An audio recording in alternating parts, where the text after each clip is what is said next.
What is up, everybody? It's Animac here for AnimeUproar, and today we will be talking about a new epic battle that has just commenced between Meliodas and the Demon King, and about the very clear clues which suggest that Arthur and Excalibur will return in the Seven Deadly Sins story.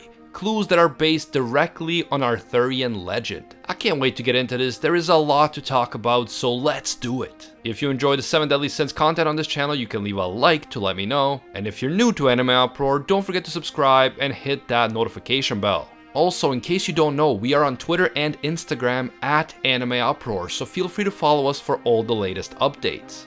Finally, there will be manga spoilers in this video. We are dealing with the latest developments in the 7 Deadly Sins story, so please proceed with caution. You have been warned. On the very first page of chapter 314, we actually got a pretty massive clue about what is going to happen later on in the story. But in order to understand the importance of this first page, you have to be familiar with Arthurian legend. The first page says, "The magic lake in Salisbury, located 10 miles to the west of Camelot, is believed to be the most magically enriched site in all of Britannia. Legend has it that the princess who lives in the lake bestowed a mysterious sword to a human king."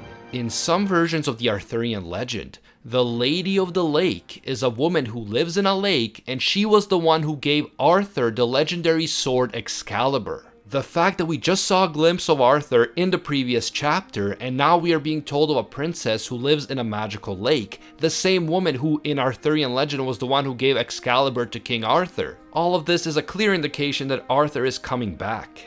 As I said in the previous video, before the 7 Deadly Sins story ends, Arthur and Excalibur will play some kind of important role. After all of this foreshadowing, I simply can't see any other possibility. The fact that Arthur will return means that this fight between Meliodas and the Demon King Zeldris won't be an easy one.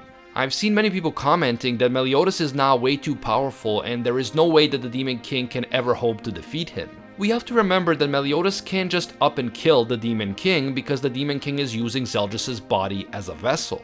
So if Meliodas chooses to kill him, he will also kill his own brother. We know Meliodas hasn't been the best big brother, but I don't think he will go as far as killing Zeldris. This means that Meliodas will be forced to hold back. And with the Demon King being as ruthless as he is, and with the Endura coming from the Demon Realm to help the Demon King, it is likely that this fight will be a very difficult one for Meliodas and the Sins. But if we think about it rationally, this makes sense. It wouldn't be much fun if Meliodas was just able to destroy the Demon King easily all on his own.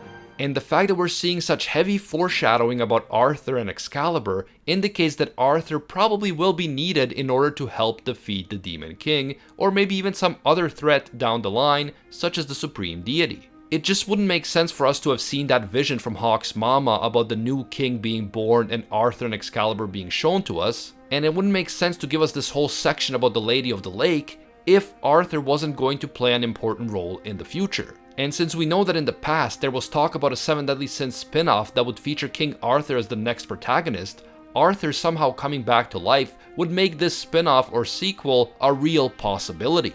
Now moving on to the rest of the chapter, as the Demon King faces off against Meliodas, the Demon King says that the environment is enraged because it doesn't need two Demon Kings in this world. And here the Demon King is referring to all the natural disasters that have been taking place all over Britannia. By saying that this world doesn't need two Demon Kings, the Demon King is acknowledging that Meliodas' power has grown to such an extent that he can now be considered a Demon King in his own right.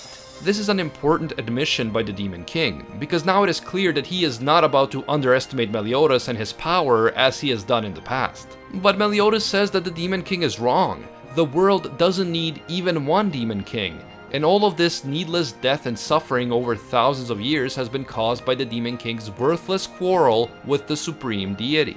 This is an interesting statement because we still don't know what the cause of the conflict between the Demon King and the Supreme Deity was. But many have speculated that perhaps the two were once lovers, but they had a falling out, and this is what led to the bloody holy wars between the goddess and demon clans. By Meliodas calling their conflict a worthless quarrel, he may be suggesting that this was a lover's quarrel that got out of control. After all, love and heartbreak are both very powerful motivators. Meliodas' words are not clear here, so we can't know for sure, But let me know down in the comments what you think was the cause of the quarrel between the Demon King and the Supreme Deity. Do you think that they were lovers? Or do you think that the cause of their conflict was something else entirely? Following Meliodas' impassioned speech, the Demon King just scoffs at the idea that the death and suffering experienced by so many during the Holy War should concern him in the least.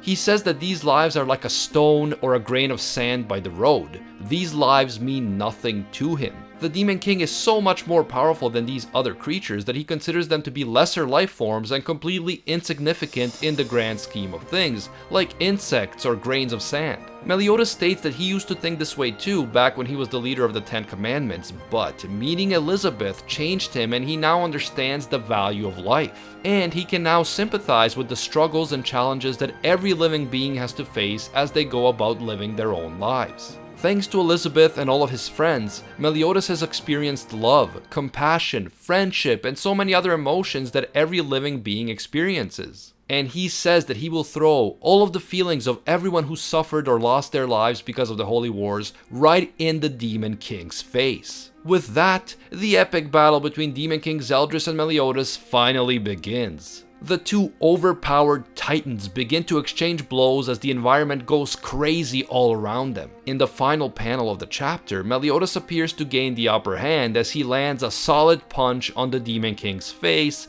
but we all know that this punch will not be the end. After the recent events that we witnessed in the manga, and after all that trolling by Nakaba Suzuki, we have to pace ourselves and we can't jump to any definitive conclusions. My own personal guess is that the fact that the last two chapters directly referenced Arthur and Arthurian legend is clear foreshadowing that Arthur will return in some capacity, and I believe that Meliodas and the others are going to need his help in order to defeat the Demon King and perhaps eventually the Supreme Deity. I predict that Arthur will return with a huge power-up, and Meliodas and the Sins will work together with Arthur to fully harness the power of the legendary sword Excalibur and destroy the Demon King once and for all.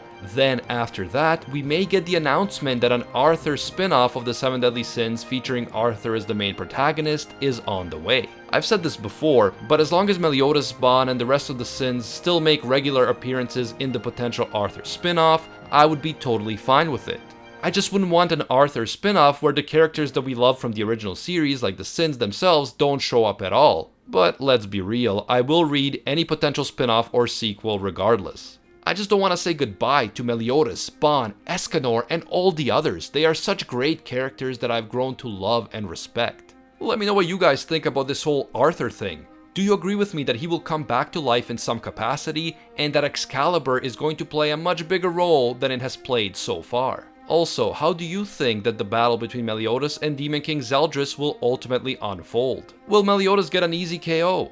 Will the Demon King get the better of Meliodas as a result of some hidden trick up his sleeve? Or will someone else like Arthur have to join the fray in order to finish off the Demon King? Let me know down in the comments, I always love hearing from you. If you enjoyed the 7 Deadly Sins content on this channel and you want to see more, you can leave a like to let me know. And if you happen to be new to AnimeUproar, don't forget to subscribe and hit that notification bell. Also, don't forget to check out our brand new Bon, Love the Pain, and Escanor All Hail the One shirts on AnimeUproar.com. A huge thank you to all of our AnimeUproar patrons for supporting our work. I want to give a special thank you to our Pro Hero tier patrons, including the one and only Gilgamesh, Chubbs is the Man, and Nothing But a Fan. And another huge thank you to our The One tier patrons, the ones who stand above all other clans, including Baby Ray, Ace, Ingrata, Alolan Adam, Maddie Mac, and Michael Calderon.